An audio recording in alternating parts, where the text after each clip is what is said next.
Umas Palavras Especial vai mostrar para vocês o belíssimo documentário A Casa do Tom, idealizado e dirigido por Ana Jobim, viúva de Tom, que viveu com ele os últimos 17 anos e com quem a gente vai conversar agora sobre esse belo documentário. Você veio para o Rio aos 19 anos, de Brasília, nasceu em São Paulo, e logo no ano seguinte, aos 20 anos, você conheceu o Tom. E aí parece que ele ficou interessadíssimo por você, amor à primeira vista, mas demorou um tempo, assim, 2 anos para engrenar o namoro. Então conta como é que foi esse grande Tom Jobim, que ele já era com 48 anos, você essa garota de 20, como é que foi a impressão de ter o Tom Jobim engamado por você? O negócio é o seguinte, primeiro eu não acreditava que ele estivesse apaixonado, achava que era mais um devaneio do poeta, né? Mas ficamos amigos e, enfim, tinham vários amigos em comum e tudo mais, o Ângelo de Aquino foi quem apresentou a gente. O pintor. Enfim, aí o Tom viajava muito para os Estados Unidos, gravou o Urubu nesse período. E eu tinha namorado, eu tinha uma vida normal de uma menina de 20, 21 anos. E a gente foi se conhecendo e tudo mais, e passava longos períodos sem a gente se ver, porque exatamente ele estava fora. Mas ele ficava cantando essa paixão, mas era, não sei. Você achava que era gênero, né? Totalmente. E aí, de repente, você viu que não era, a coisa foi esquentando. Aí eu tive esse namoro longo e tal, e, enfim, me decepcionei, terminei e tal. Ele reapareceu e aí a gente começou a se encontrar, a sair e tudo mais. Isso foi em 78. E aí acho que começou. Bom, em 78 teve a Lua de Mel em Nova York, que ele compôs uma das foi mais final belas... de 77. Em 77 eles ficaram juntos, 78 Lua de Mel no Hotel The Adams, não é isso? Do Adams Hotel. E ele te dá de presente, e dá para todos nós, né, para os fãs, uma das mais belas músicas que ele compôs para você, né? Falando de amor? Falando de amor. Quando a gente foi para Nova York, não tinha assim esse teor de lua de mel, era uma coisa assim, foi morar junto. Aí a gente voltou de Nova York e eu fui com ele para uma turnê na Europa com Vinícius e tal. Aí viajamos adoidado, primeira vez que ele andou de Concorde, enfim, super aventura.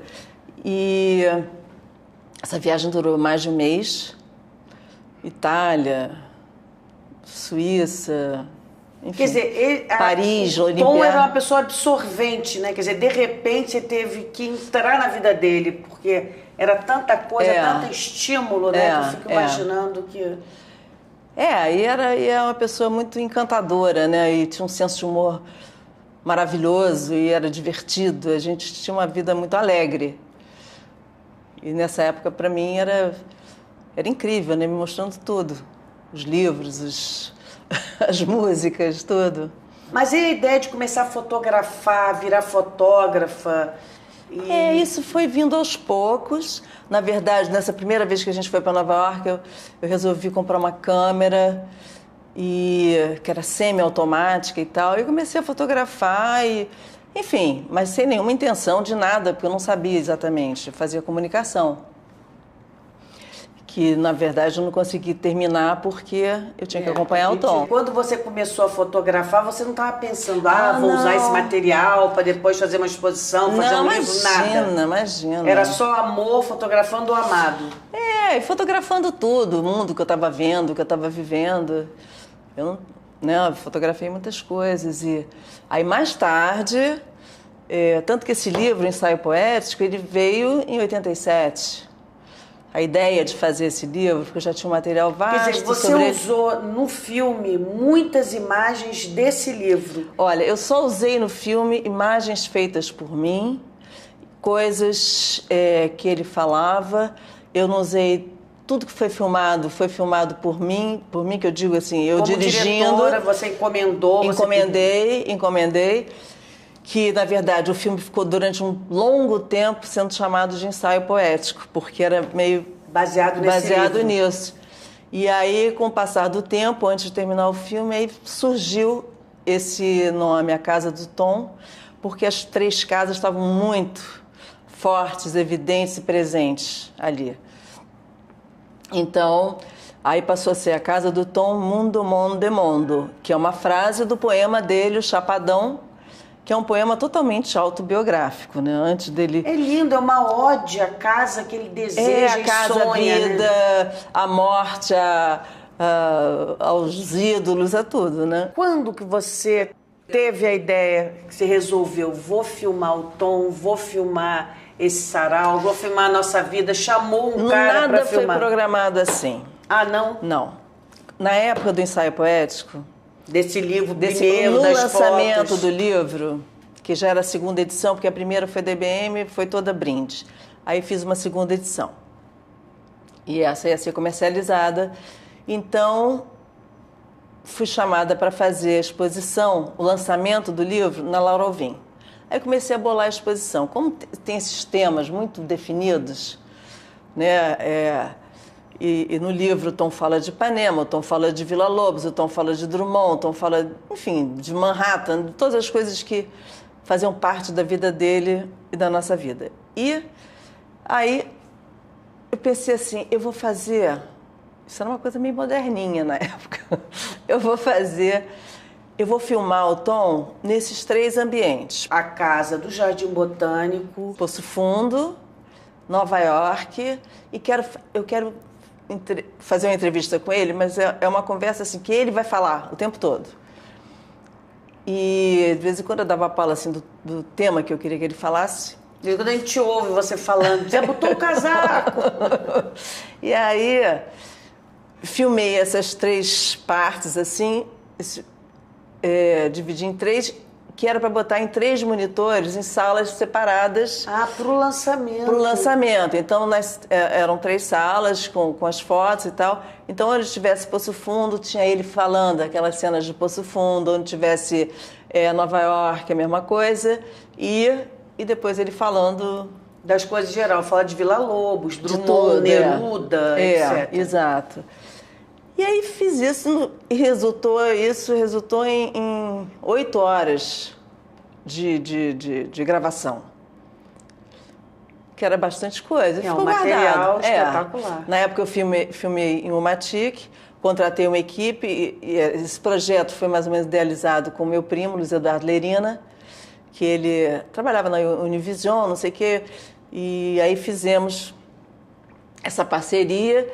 Nova York, contratei um pessoal, Rio e Poço Fundo, ele que filmou. E esse material ficou guardado quase 20 anos. E de vez em quando as pessoas viam um pedacinho, não sei o que, queriam publicar, e ele não deixava. Eu falei, bom, a gente vai ter que fazer alguma coisa, né? Vamos fazer alguma coisa com isso. E aí fomos pensando e tudo mais... E era um material complicado, porque eu filmava assim, quase que em tempo real, sabe? Noção zero. Era uma coisa totalmente na intuição e no desejo de fazer aquele trabalho naquele momento. E ia filmando, porque o Tom também, quando ele começava a falar, ele não parava, né? E aí ia de um assunto para outro, ia de um assunto para outro e tal, e a gente continuava filmando. E com esse material todo, que no final... Era um material importante, né, assim, que retratava muito a vida dele e tal, naquele momento. Então, e eu também filmei ele recitando o Chapadão, porque eu achei que, de alguma maneira, aquilo seria importante. Mas não tinha a menor ideia do que eu estava fazendo. E aí, Quer dizer, você não tinha essa concepção de que isso ia ser um documentário do Tom e as casas do Tom? Era uma coisa pontual para o lançamento. Para o lançamento. E aí, a gente foi juntando equipe, Júlia de Abreu, muito minha amiga, minha comadre e tudo mais, escreve bem a beça. E aí ela fez a sinopse, fez o roteiro desse material todo bruto, né? Aí depois a gente foi contratando as pessoas, aí chamei a Diana Vasconcelos, que foi a mesma editora que fez a Palavra Encantada, né? Que é o máximo. Ela fez uma edição belíssima. Ela é muito craque. Na Casa do Tom. E muito sensível com música e imagem, sabe? Tanto que ela assina também o roteiro, porque foi muito importante a presença dela ali. Então, assim, foi um projeto amoroso e que eu acho que resultou numa coisa que vai ficar por aí. E no filme, uma coisa que chama muita atenção, além dos passarinhos que ele ouve, a felicidade que ele está lá, era a alegria da casa, né? Saraus, muita gente tocando, ele naquele piano dele, uma felicidade. A vida do Tom, assim, a nossa vida em comum foi muito assim, ele muito em casa, sabe?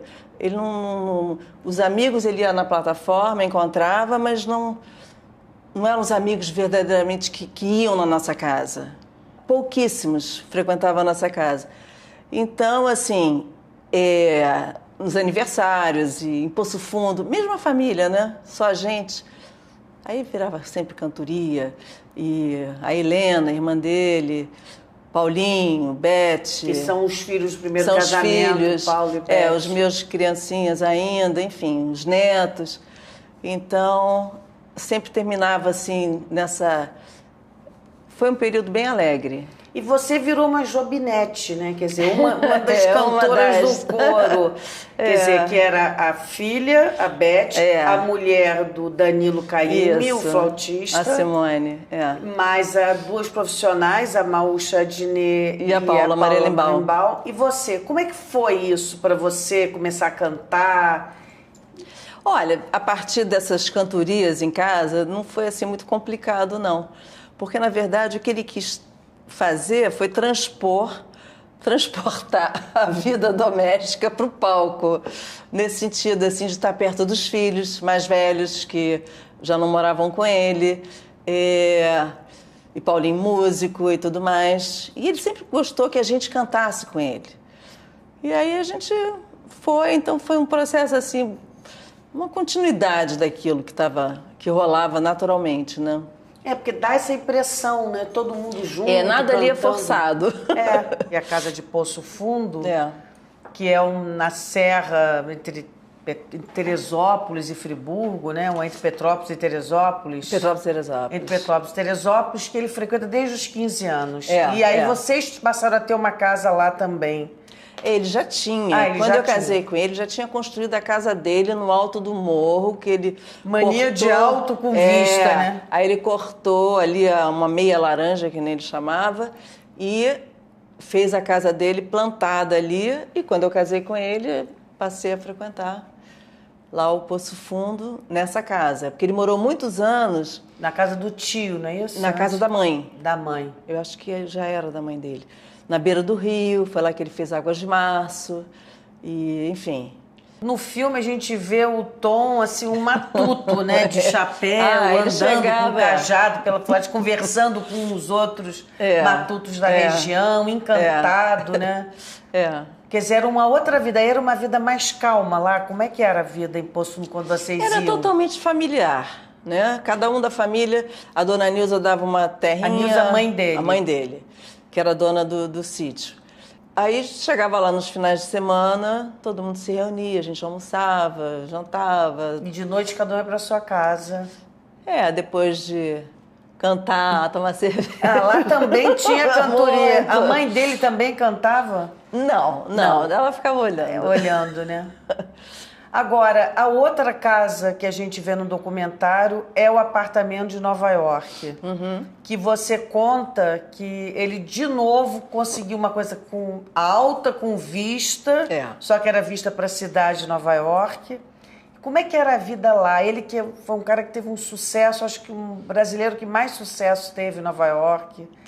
Gravou com Frank Sinatra várias vezes e com vários outros grandes nomes da música internacional. Então, como é que era a vida lá? Ele falava com essas pessoas ou não? Olha, parece engraçado, mas era uma vida super caseira. Esse Hotel Adams era um hotel bem velho, bem antigo, e com os cômodos muito grandes. Então tinha sala, 2 quartos. A gente viajava com criança, com babá, com tudo. E a gente ficava lá. Até comprar o apartamento. Mas aí a Luísa já tinha nascido. O João era 7 anos e meio mais velho que a Luísa. Bom, mas aí vocês acabaram comprando um onde ele estava assim, tem até um trecho do Chapadão que você coloca no filme, do poema, onde ele diz que vai construir a casa no alto para poder olhar o mundo todo. E você juntou com a filmagem dele olhando Nova York, é bonito. Lá nos Estados Unidos o Tom era tão conhecido, tão amado, né? Fico imaginando a repercussão da morte dele, ele que morreu lá em dezembro de 94. Como é que foi? Você acompanhou essa repercussão da imprensa e do meio musical? Não, porque o cônsul lá na época, ele faleceu de manhã e a gente conseguiu embarcar no mesmo dia. Então, queria ir embora, queria chegar aqui e o que eu recebi foram muitas cartas, sabe, de pessoas que conviveram com ele, da mulher do Sinatra, enfim, dos parceiros, os caras que gravaram ele. E o próprio Sinatra falou alguma coisa? Porque estava vivo. Não, ele estava vivo, mas quem me mandou foi a Bárbara. Talvez de E que nome. depois me mandou um porta-retrato, que está por aí, com a frase Fly Me to the Moon. Aquele que gravou naquele ano, aquele né? que eles fizeram. Ficou lindo aquilo, né? Escutei o Paulo muito junto, né? Paulo Jobim junto. E aí o Tom fez esse arranjo e... Porque o Tom estava com um câncer na bexiga, mas não era para morrer, não era coisa grave. Não, ali foi uma coisa meio complexa, porque foram um monte de fatores, sabe, assim, que geraram esse curto-circuito, que aí o coração não aguentou. Mas a operação foi tudo bem. Mas se fosse para ele sofrer depois, ter que fazer químio, não sei o que, a gente nunca sabe, né? Mas foi muito cedo.